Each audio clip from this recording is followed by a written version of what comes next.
அனைவருக்கும் வணக்கம். நான் இன்றைக்கு சொல்ல போற விடயம் புது வருட பிறப்பு. புது வருட பிறப்பானது சித்திரை மாதம் கொண்டாடப்படும். தமிழ் சிங்கள புத்தாண்டு என்றும் இது அழைக்கப்படும்.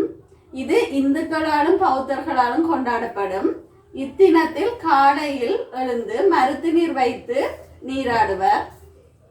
இத்தினத்தில் புத்தாடை அணிதல், பகிர்ந்துண்ணல் போன்றவை பிரதானமாகும். இத்தினத்தில் கை விசேஷம் பெரியோரிடமிருந்து வாங்கப்படும்.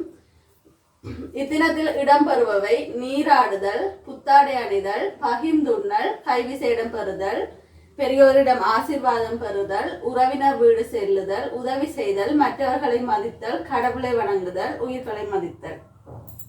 இத்தினத்துல கும்மி மற்றும் வேறு பாடல்கள், சித்திரை வருட பிறப்பு சார்ந்த பாடல்கள் மற்றும் கோலாட்டம் போன்ற நடனங்கள் இத்தினத்தில் இடம்பெறும். இத்தினத்தில் சிறுவர்கள் பெரியவர்களுக்கு வாழ்த்து மடல் செய்து கொடுத்தல், நண்பர்களுக்கு வாழ்த்து மடல் செய்து கொடுத்தல் மற்றும் உறவினர்களுக்கு வாழ்த்து மடல் செய்து கொடுத்தல் போன்ற நிகழ்வுகள் இடம்பெறும். மற்றும் இத்தினத்தில் தோரணம் கட்டுதல், கோலம் போடுதல், பொங்கல் வைத்தல், நிறைகுடம் வைத்தல் போன்ற நிகழ்வுகளும் இடம்பெறும். இத்தோரணமானது நல்ல நிகழ்வுகளுக்கு இத்தோரணம் இவ்வாறு கீழ் பார்த்தவாறும், அது அமங்கல நிகழ்வுகளுக்கு மேல் பார்த்த வரம் 3 அல்லது 5 இதழ்களில் கட்டப்படும்.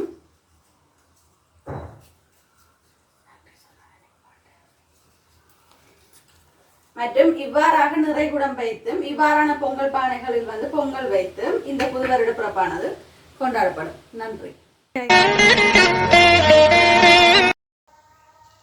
அனைவருக்கும் வணக்கம். தைப்பொங்கல் விழா.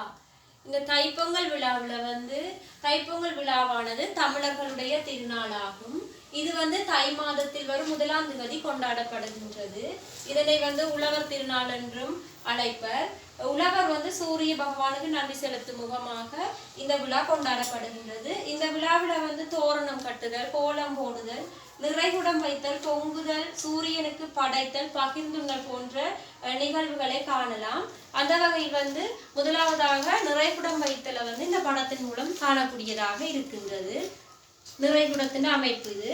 அடுத்ததாக தோரணம் பின்னுதல்.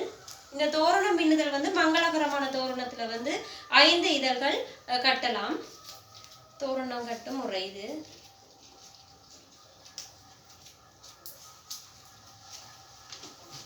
அடுத்தது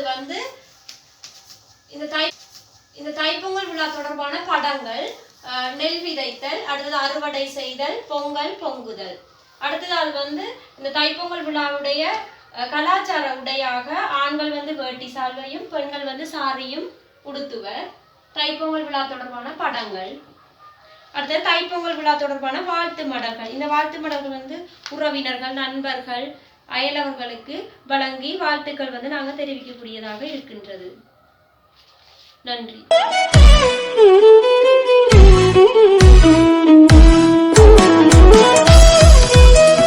அனைவருக்கும் வணக்கம்.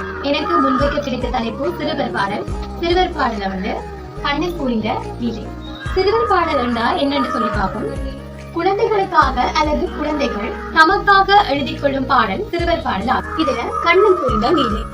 இந்துக்கள் வழிபடும் தெய்வமாகிய மகாவிஷ்ணு, தேவகி மற்றும் வசுதேவன் தம்பதியினருக்கு மகனாக 9வதாக எடுத்த அவதாரமே கிருஷ்ண அவதாரம் ஆகும். கோபியர்களிடமும் யசோதையிடமும் கிருஷ்ணர் ஏராளமான லீலைகள் புரிந்ததாக புராணங்கள் கூறுகின்றன. கண்ணன் புரிந்த லீலை எனும் பாடலை இயற்றியவர் வீரமணி ஐயர். இவங்க யாழ்ப்பாணத்துல இணுவில் என்ற இடத்துல பிறந்தாங்க. இப்பாடலை இயற்றிய வீரமணி ஐயரின் புகைப்படம் இதுவாகும். இப்பாடல் அமைந்த தாளம் ஏகம். ஏக தாளத்துல திருஷ்ண நடையில இப்பாடல் அமைந்திருக்கு. இப்பாடல் அமைந்த ராகம் காபி ராகம் ஆகும். காபி ராகத்தில் ஆரோகண அவரோகணத்தை பார்ப்போம். ஆரோகணம் ச ரி மா பா நீ சா. இதுல இந்த ராகத்தின் அவரோகணம் ச நீ த நீ பம கரிசா. ஆரோகண அவரோகணத்தை எப்படி பாடலாம்னு பார்த்தா